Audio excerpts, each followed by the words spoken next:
UPSC के prelims के paper से पहले अगर खुद को मेंटली इस तरीके से तैयार नहीं करके गए तो यूपीएससी प्रीलिम्स क्वालिफाई होना बहुत मुश्किल हो जाएगा। हेलो फ्रेंड्स, मेरा नाम है गौरव और आज हम डिस्कस करने जा रहे हैं कि कैसे खुद को प्रिपेयर करना है मेंटली, क्योंकि हम अब तक लगभग जितनी भी तैयारी कर रहे थे अपने आप को हम ट्रेन कर चुके हैं कि पेपर कैसे अटेम्प्ट करना है, क्वेश्चन को कैसे सॉल्व करना है और हमारे पेपर करने की स्ट्रेटेजी क्या होगी। लेकिन अब हम डिस्कस करने जा रहे हैं कि हमें मेंटली लेवल पर क्या करना चाहिए। ये आपको मैं फर्स्ट हैंड एक्सपीरियंस बताने जा रहा हूँ, क्योंकि मैंने खुद ने अपने अटेम्प्ट्स में ये चीज़ महसूस की है और इनकी कितनी सच्चाई है इन चीज़ों में, उन सब पे आज हम डिस्कस करने जा रहे हैं। तो शुरू से स्टार्ट करेंगे और एक एक करके सारी चीज़ों को देखेंगे। तो इसमें पहली चीज़ है डर। एग्ज़ाम से पहले, चाहे वो कोई भी एग्ज़ाम हो, चाहे यूपीएससी का हो, चाहे हमारे बोर्ड्स का एग्ज़ाम हो, कोई भी एग्ज़ाम हो, हर एस्पिरेंट, हर बच्चा डरा हुआ रहता है। और अगर मैं अपनी बात बताऊं, मैं अपनी स्टोरी आपसे शेयर करूं, तो जब मैं यूपीएससी का प्रीलिम्स का पहला अटेम्प्ट जब मैं देने पहुंचा तो उससे लगभग 2 दिन पहले मेरे हाथ पैर कमज़ोर पड़ रहे थे। मुझे किसी भी चीज़ में मन नहीं लग रहा था, कुछ भी खाने का हो, चाहे पहनने का हो, चाहे घूमने का हो, कुछ भी मन नहीं कर रहा था। लेकिन इसकी बात की मैं अगर आपको सच्चाई बताऊँ तो होता ऐसा है कि जब हम पेपर देने बैठते हैं तो विदिन 20 मिनट्स हम ये सब चीज़ें भूल जाते हैं और हमारा सारा फोकस होता है पेपर अटेम्प्ट करने पर। लेकिन अगर हम इन्हीं चीज़ों में अटके रहे, इन्हीं चीज़ों में उलझे रहे कि हमें एंजाइटी हो रही है, हमें डिप्रेशन हो रहा है, हमें डर महसूस हो रहा है, हमारे हाथ पैर कमज़ोर पड़ रहे हैं, तो हम एक्चुअल में पेपर को बिगाड़ देंगे। देखिए, ये एक नेचुरल प्रोसेस है, हमें इसे नेचुरली छोड़ देना चाहिए। डर अगर महसूस होता है तो होने दीजिए, नहीं होता तो प्रॉब्लम है। प्रॉब्लम ये नहीं है कि डर महसूस हो रहा है, ये एक नेचुरल प्रोसेस है। जब आप पेपर देने बैठेंगे तो लगभग 10 या 15 मिनट में आपका हार्ट है वो नॉर्मल हो जाएगा, आपका ब्रेन आप फोकस करने लगेगा कि मुझे पेपर कैसे अटेम्प्ट करना है। पेपर अटेम्प्ट, क्योंकि आप कई बार मॉक्स दे चुके हैं तो आप उस फ्लो में आ जाएंगे। इसीलिए अपने दिमाग को अपने हाल पर छोड़ दीजिए, ज़्यादा उसके साथ गहमा गहमी या ज़्यादा जद्दोजहद मत कीजिए। तो अब इसका सॉल्यूशन क्या होगा? सॉल्यूशन एक तो मैं आपको बता चुका हूँ कि आप इसको एक नेचुरल प्रोसेस की तरह से ट्रीट कीजिए। अपने दिमाग में ये बात क्लियर रखिए कि ये एक नॉर्मल प्रोसेस है, ये मेरे साथ ही नहीं हो रहा, अकेला मैं ही ऐसा नहीं हूँ, मेरे से पहले जितने भी लोगों ने पेपर दिए हैं उन सभी ने ये चीज़ फील की है और आगे आने वाले सभी लोग इसे फील करेंगे और आपके साथ जो लोग पेपर देने जाएंगे सभी के साथ सेम सिचुएशन है। तो इसको नेचुरल प्रोसेस मानिए। दूसरी इंपॉर्टेंट चीज़ जो कि बहुत इंपॉर्टेंट हो सकती है, बहुत ज़्यादा हमें इससे लाभ हो सकता है, बहुत ज़्यादा फ़ायदा हो सकता है, वो ये है कि जितने भी पेपर से पहले हमारे दिन बचे हैं, रोज़ सुबह उठकर मेडिटेशन और प्राणायाम को प्रैक्टिस कीजिए। ये आपको बहुत ज़्यादा फ़ायदा पहुंचा सकती है, क्योंकि इससे हमारा जो बॉडी का जो फंक्शन है वो प्रॉपरली रेगुलेट होगा और ढंग से काम करेगा। जैसे हमारी दिल की धड़कन होगी, जैसे हमारा ब्रेन की तरफ हमारा ऑक्सीजन और ब्लड का जो फ्लो है वो प्रॉपर होगा। इस वजह से हम सोच ढंग से पाएंगे और हम काम करने में बेटर फील करेंगे। हमारा जो कन्फ्यूज़न है वो दूर होगा और हम फाइनली सही आंसर तक पहुँच सकेंगे। तो ये तो था पहला पॉइंट कि कैसे अपने डर को काबू किया जाए या उस पर कैसे काबू पाया जाए, कैसे उसको मैनेज किया जाए, अपने स्ट्रेस को कैसे मैनेज किया जाए जिसकी वजह से हमारी परफॉर्मेंस बेटर हो और हमारे आउटकम उससे भी ज़्यादा बेटर हो। तो मेरे ख्याल से आप लोग ये समझ गए होंगे। अब हम आते हैं दूसरे पॉइंट पे। जो दूसरा ये पॉइंट है ये सबसे ज़्यादा इंपॉर्टेंट पॉइंट है मेरे हिसाब से। जहाँ तक मैं अगर ये कहूँ कि हर यूपीएससी एस्पिरेंट इससे जूझता है, इससे परेशान होता है, तो ये कहना मेरे लिए बहुत बड़ी बात नहीं होगी या ये कोई अतिशयोक्ति नहीं होगी कि मैं ऐसा कह रहा हूँ। चलिए, इसका अगर मैं नाम देना चाहूँ तो मैंने इसको नाम दिया है यूपीएससी का हवा। यानी कि हमने यूपीएससी को इतना बढ़ा चढ़ा कर, इतना ज़्यादा तवज्जो दी है जिसकी वजह से हमारे दिमाग में इसका डर बैठ चुका है। यूपीएससी नाम से ही हमारे दिमाग में डर बैठ चुका है। देखिए, अल्टीमेटली हमें इस एग्ज़ाम को देके एक नौकरी ही मिलने वाली है, ये हमारे दिमाग में क्लियर होना चाहिए। हम कोई राजा नहीं बनने जा रहे हैं, हम कोई बहुत बड़े व्यक्तित्व नहीं बनने जा रहे हैं। एंड में जो काम आएगा वो हमारा पर्सनैलिटी हुई होगी। जो लोग यूपीएससी क्वालिफाई नहीं कर रहे हैं वो भी बहुत अच्छा कर रहे हैं लाइफ में, और शायद लोग उस एग्ज़ाम को छोड़कर अपने आप का बेस्ट पर्सनैलिटी को उभार पाए हैं। तो ठीक है, आप दे रहे हैं, आप पेपर की तैयारी कर रहे हैं, आपको डर होता है, लेकिन यूपीएससी का जो ये हवा है, ये दिमाग में हमारी सोसाइटी ने, हमारी फैमिलीज़ ने, हमने खुद ने जो एक्सपेक्टेशंस डेवलप कर रखी है कि हमें यूपीएससी में सिलेक्शन लेते ही हमारे कुछ हमारी क्लास बदल जाएगी, हमारा जीवन बदल जाएगा, हमारा सब कुछ बदल जाएगा। हाँ, होता है, एक स्तर पे ऐसा होता है, लेकिन इसका मतलब ये नहीं है कि हम इसको सब कुछ मान लें। यूपीएससी एक एग्ज़ाम है जिससे हमें केवल एक नौकरी मिलती है, एक सरकारी नौकरी। तो हमें भी इसे केवल इसी तरह से लेना चाहिए कि हम एक किसी गवर्नमेंट एग्ज़ाम की तैयारी कर रहे हैं और उसका पेपर देने जा रहे हैं। जैसे कि कोई एसएससी का हो गया, रेलवे का हो गया, उसी तरह का ये भी एक एग्ज़ाम है। तो इस तरीके से हम अपना जो यूपीएससी के का जो डर है ना दिमाग में, उसको निकाल सकते हैं, और ये निकालना सबसे ज़्यादा ज़रूरी है। देखिए, मैं आपको कई ऐसे एग्जाम्पल्स बता सकता हूँ जो यूपीएससी क्वालिफाई शायद नहीं कर पाए, या जिन्होंने कर भी ली वो यूपीएससी से दूर होकर बहुत कुछ अचीव कर पाए जीवन में। तो आप शिद्दत से अपनी तैयारी करते रहिए, और आप देखेंगे कि आप जिस भी क्षेत्र में जाएंगे आप सबसे आगे होंगे। बस आप अपनी तैयारी ईमानदारी से कीजिए। तो इसीलिए मेरा ये कहना है कि आप इतना उसको हवा मत बना लीजिए, अपने दिमाग में डर मत बैठा लीजिए कि मैं यूपीएससी का या इस देश के सबसे बड़े एग्ज़ाम को देने जा रहा हूँ, इसलिए मैं बहुत महान हूँ, या मैं बहुत बड़ा कोई युद्ध स्तर पर अभियान करने जा रहा हूँ। तो ये दिमाग से अपने निकाल दीजिए। तो अब हम इसके बाद आते हैं अगले पॉइंट पर, जो कि एक इस तरीके का पॉइंट है कि जिससे हमें क्लियरिटी मिलती है कि हम कौन सा पेपर अटेम्प्ट करने जा रहे हैं, या हमारा पेपर जो है उसका नेचर क्या है।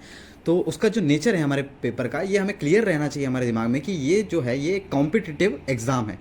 देखिए, कॉम्पिटिटिव एग्ज़ाम का मतलब होता है आपको कॉम्पिटिशन में आगे आना है। आपको एक कोई मार्क्स का कोई एक ऐसा दायरा नहीं है जिसे पास करके आगे जाना है और आप पास हो जाएंगे। जैसे कि हम एग्ज़ाम देते थे, हम जैसे बोर्ड्स के एग्ज़ाम हो गए, जैसे हमारे कॉलेज के एग्ज़ाम्स हो गए, उस तरीके से ये नहीं है। यहाँ देखिए, अगर पेपर बहुत ज़्यादा टफ आ जाता है, मान लीजिए कि इतना ज़्यादा टफ आ गया, जैसे कि अगर हम लास्ट बात करें 2023 का पेपर बहुत ज़्यादा टफ था, तो क्या हुआ, कट ऑफ कितनी डाउन हो गई, उसका कोई प्रभाव नहीं पड़ेगा। वो कट ऑफ आपको क्लियर करनी है, आपको दूसरों से कंपेयर करके आपको बेटर परफॉर्म करना है। तो आपके दिमाग में ये चीज़ क्लियर होनी चाहिए। आप वहाँ पर 100 या 150 नंबर फिक्स लेने नहीं जा रहे हैं। अगर आप सोचें, मान लीजिए आप सोच के चलें कि मैं 100 नंबर लेकर आता हूँ तो मैं यूपीएससी प्रीलिम्स क्वालिफाई कर लूँगा, लेकिन ऐसा नहीं है। हो सकता है कि वो पेपर इतना ईजी हो कि उसमें कट ऑफ 120 हो। इसलिए हमारे दिमाग में ये क्लियर रहना चाहिए कि जैसा भी पेपर आएगा मुझे दूसरों से बेहतर परफॉर्म करना है, और यही है कि इसी से आपका यूपीएससी प्रीलिम्स क्वालिफाई हो जाएगा। तो अब नेक्स्ट और एक और इम्पॉर्टेंट पॉइंट ये है कि पेपर से पहले जो हमारा दिमाग में हमें एक चीज़ क्लियर करके जानी चाहिए कि यूपीएससी कभी भी हमारी दुश्मन नहीं हो सकती। कोई भी संस्था, चाहे कोई भी संस्था हो जिसका हम पेपर देने जा रहे हैं, वो हमारी दुश्मन नहीं है। देखिए, ये मान के चलिए कि अगर वो संस्था या वो इंस्टीट्यूशन नहीं चाहे कि आप पेपर क्लियर करें, तो आप किसी भी हाल में, किसी भी सूरत में पेपर क्लियर नहीं कर सकते हैं। वो संस्था चाहती है कि आप यूपीएससी या आप जो भी एग्ज़ाम हैं वो क्लियर करें, तभी आप कर पाते हैं। देखिए, अब उसे टफ बनाना तो वो उनका नेचर है कि उनको भी अपने तरीके से सोचना होगा, एग्जामिनर को अपने तरीके से सोचना होगा, इसीलिए इस तरीके के क्वेश्चन बनाए जाते हैं। लेकिन इसका कतई ये मतलब नहीं है कि वो संस्था आपके विरुद्ध है या आपसे उनकी कोई दुश्मनी है। इसलिए आप पेपर सॉल्व करते वक्त अपने दिमाग में ये रखिए कि एग्जामिनर ने अगर कुछ क्वेश्चन बनाए हैं तो कुछ सोचकर ही उन क्वेश्चन को बनाया गया होगा।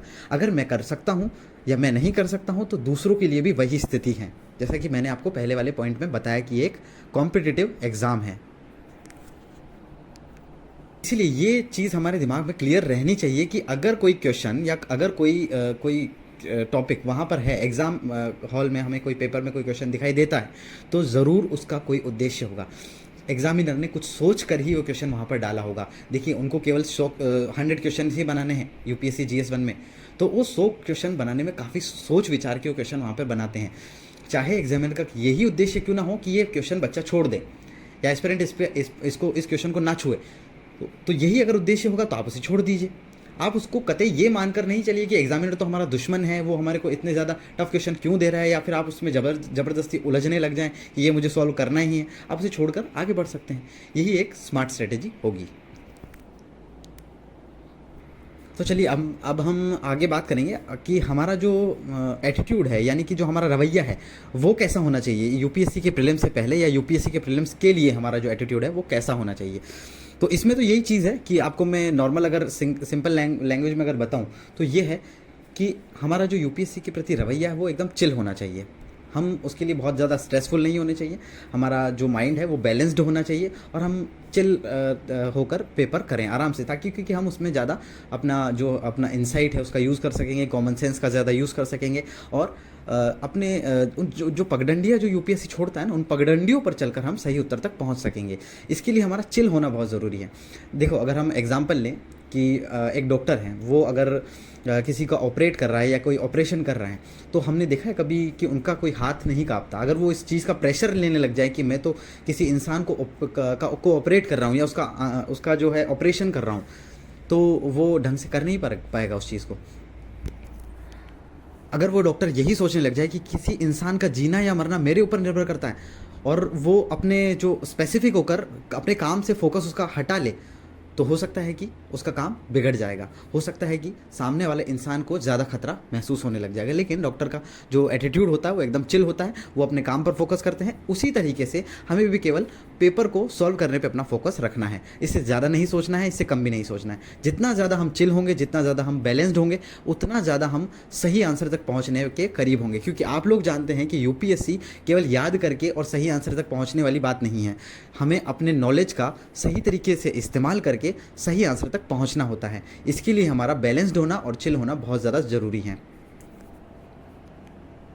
अब एक लास्ट पॉइंट और बचता है, ये वैसे बहुत ज़्यादा इंपॉर्टेंट नहीं है, पर कुछ लोगों के लिए इंपॉर्टेंट हो भी सकता है। क्योंकि देखिए, इसको मैं ये कहना चाहता हूँ कि अपने जो पुराने एक्सपीरियंसेस हैं, चाहे हम सेलेक्ट हुए हैं, चाहे हमारी प्रीलिम्स क्वालिफाई हुई है, चाहे नहीं हुई है, हमें दोनों स्थितियों में अपने पुराने एक्सपीरियंस से दूर रहना है। चाहे हमारे अच्छे एक्सपीरियंस हो चाहे बुरे हो, क्योंकि ज़्यादा अच्छे एक्सपीरियंस में भी हमें ओवर कॉन्फिडेंट कर देते हैं, और ज़्यादा बुरे एक्सपीरियंस तो हमारे लिए ख़राब होते ही हैं। अगर हम उन एक्सपीरियंसेस को लेकर चलें तो हम उसी को अप्लाई करते हैं, और हो सकता है कि उस पेपर में वो एक्सपीरियंस काम ना आए।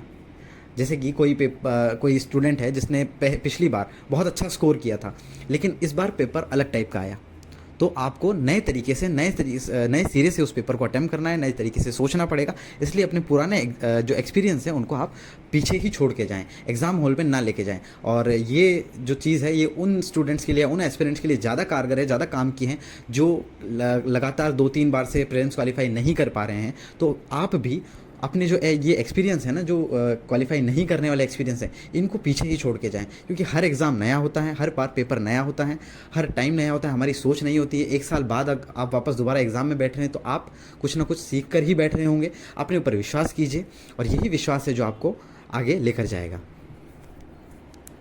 तो यही सारी वो चीज़ें हैं जो आज मैं आपसे डिस्कस करना चाहता था, और ये चीज़ें बहुत ज़्यादा इम्पॉर्टेंट है। अगर आप कितना भी पढ़ लें, कितना भी आपने बहुत ज़्यादा मेहनत की है, लेकिन अगर आप इन चीज़ों को लागू नहीं कर पाएँ, तो आपका पेपर सच में बहुत मुश्किल हो जाएगा।